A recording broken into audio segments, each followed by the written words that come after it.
Carlos Watkins. Carlos, it's always good to see you, and I miss seeing you because it seems like back before COVID, you and I, our times in the cafeteria would line up, and I would always say, hey, what are you eating there, Carlos? And you'd show me, and I'd wind up trying it. And sometimes you'd say, oh, what's that? It looks good. And you'd wind up trying what I eat. So let's talk a little food. What is the perfect post-game meal after you guys get a win at NRG Stadium after, say, a noon game? What's your perfect meal there? Ooh, after a win, I would probably like a nice steak from, Steak 48 or Mastro's, like a nice ribeye, medium well, sometimes medium, depends. You got to have your mac and cheese, your mashed potatoes, and you got to have a green. If I get all those, it's a complete good post-game meal after a win. I'll be satisfied, after I eat too, so that's even better. I like it. I could eat with you. That sounds like something that I wouldn't mind having as well. It's a good choice. Tell me, what makes you laugh? I'm a goofy guy, really. It don't take too much to make me laugh. It could be somebody doing something, it might be on accident. They might trip up and fall.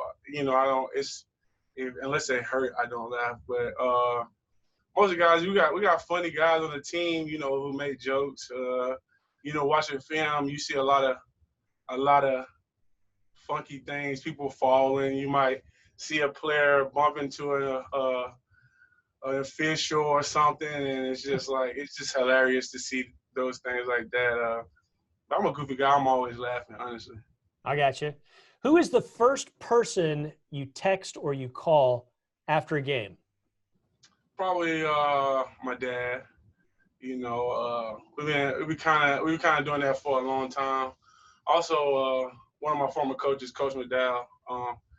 He kind of gives me like the whole game thing. Him watching it, really just for me. Watching me and how I played. And then we might discuss, what happened in the game and whatnot. But it's probably my dad or Coach McDowell for sure. So are they giving you kind of constructive criticism, that type of thing? Yeah, for sure.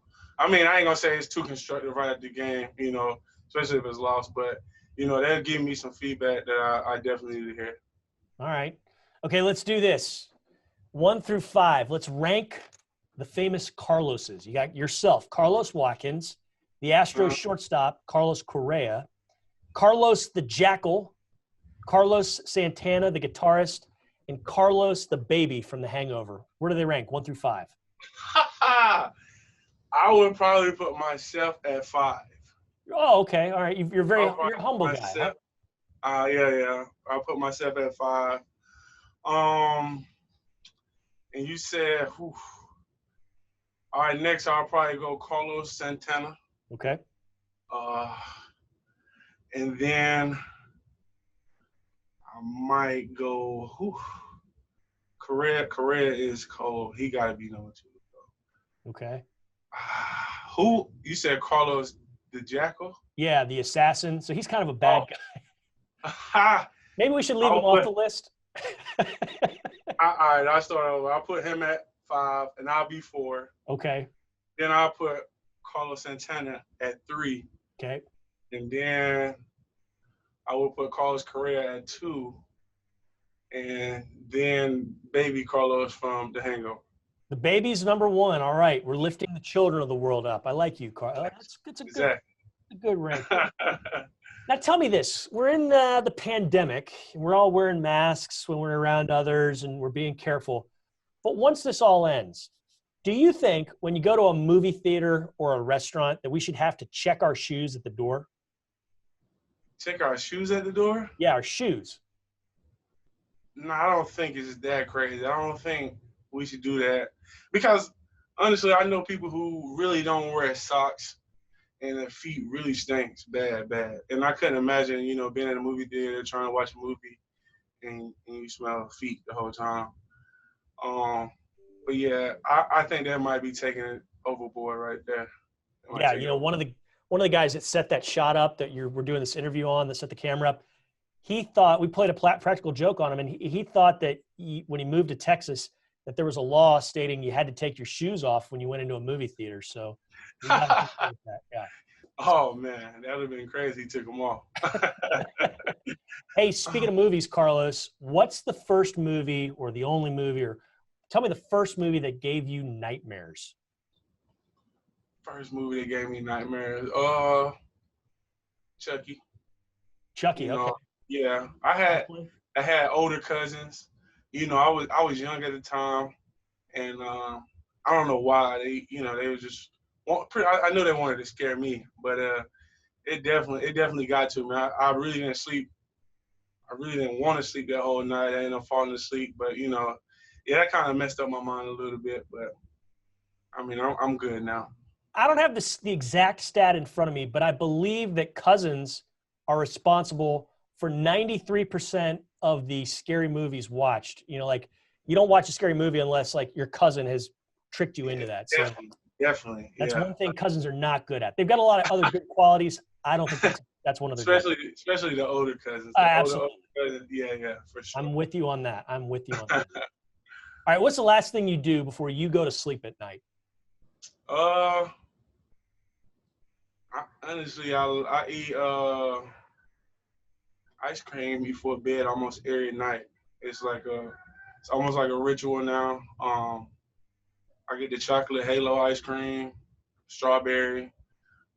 Those are my two favorites, and they got birthday cake that's pretty good.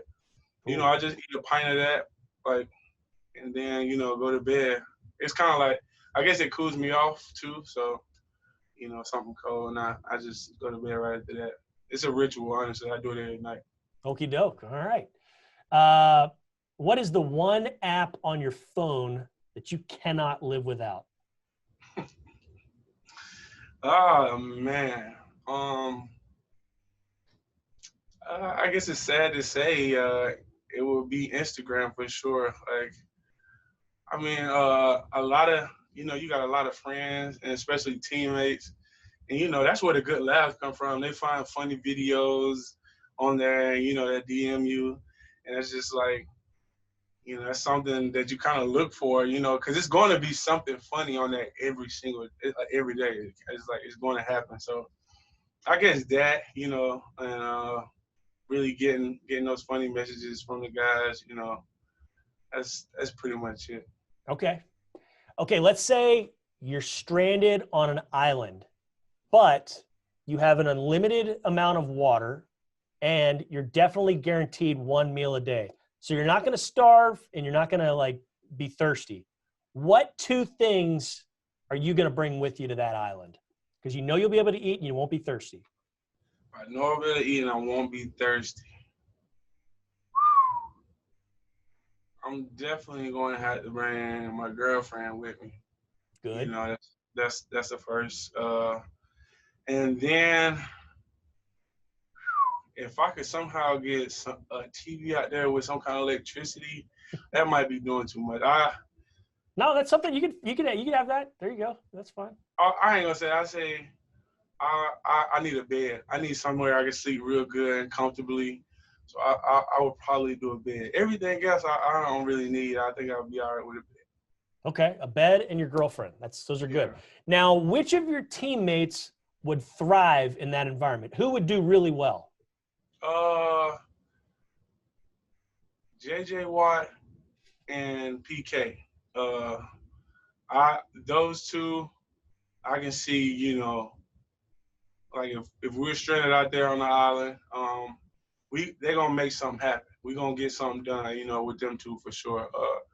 I can go in the woods with them. They, it's JJ's mindset, and PK, he's kind of like a wild man himself, so we'd be like. PK, for those who don't know, is Peter Kalambayi. He's a really well-rounded individual. So I kind of understand what you're saying. I've talked with him a few times, and I can see that. So those two guys are on that end of the spectrum. They do fine.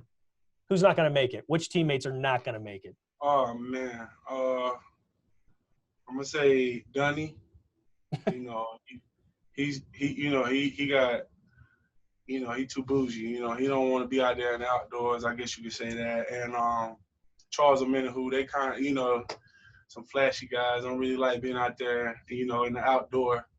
So I don't think we could get anything done with them as far as like, the dirty work or having to survive, Yeah, And with that's no offense to them or anything, yeah. They're just high fashion guys, like to get dressed and stuff.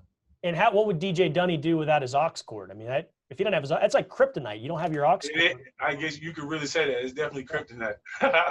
For sure. Hey, Carlos, it's always fun talking with you. We hope you're doing great. Best of luck as the season continues. And let's do this again sometime soon. Sound good? Okay. For sure. Appreciate you having me, Drew. I had a great time. Thanks.